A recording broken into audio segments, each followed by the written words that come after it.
بسم الله الرحمن الرحيم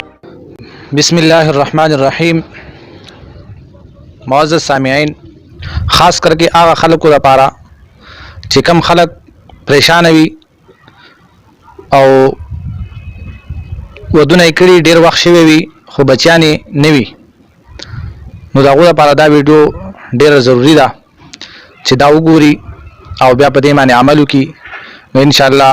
الله رب العزت به ولا ډېر زیات بچیان ورکړي. نو دا یو باباجي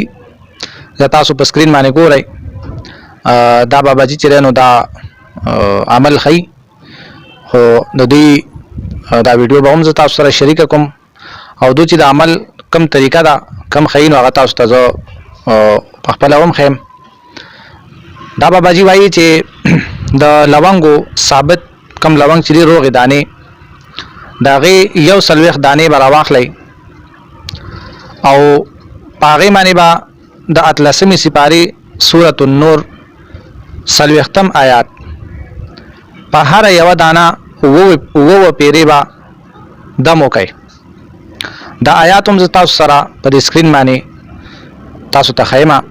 دا آیات تاسو ګورئ. نو دا آیات به چې دی نو په دې 140 دانو باندې په هره دانه باندې به 9 پیرې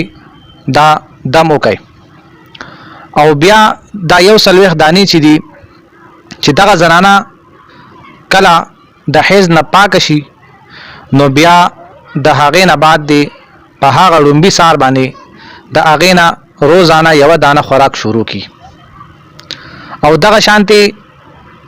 پورا دا 140 دانې چې دي نو 140 ورځې دي دا روزانه استعمالوي.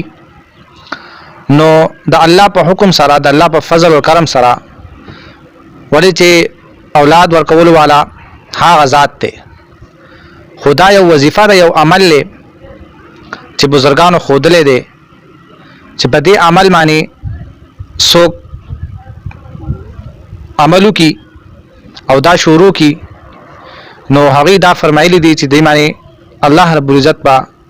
دوی ته لازمي ډېر بچیان ورکړي. نو دا عمل چې کم ضرورتمند خلک دی نو هغوی دې دا عمل شروع کړي انشاءالله العزیز، چې یقین د دې لپاره پوخ پکار دی چې د چا یقین پوخ وي نو انشاءالله دا عمل به د هغه لپاره لازمي کارآمد وي. ولې چې د الله کلام چې دی نو دا ډېر د دې نه اوچت کلام بل شته نه، او دا کم آیات چې تاسو ته ما ښودلی نو دا هم د الله رب العزت په کلام کې دی. نو بېشکه په دې کې څه شک نشته چې د الله په کلام کې چې څومره طاقت دی نو داسې په بل یو هیڅ شیز کې هم نشته،